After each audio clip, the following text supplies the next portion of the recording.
Yok.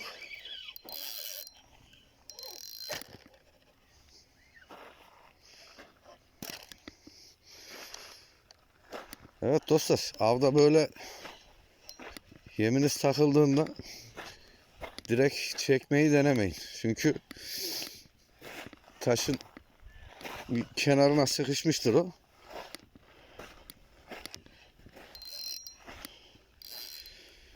Baktınız çıkmıyor. Oltayı boşa çıkartıp ipten tutuyoruz şu şekilde. Gerdirip bırakıyoruz böyle sert bir şekilde. Ama tabii koptu. Kesti maalesef.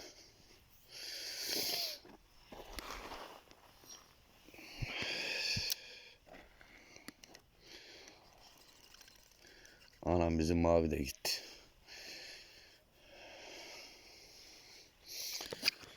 Şimdi marulum bozuldu işte.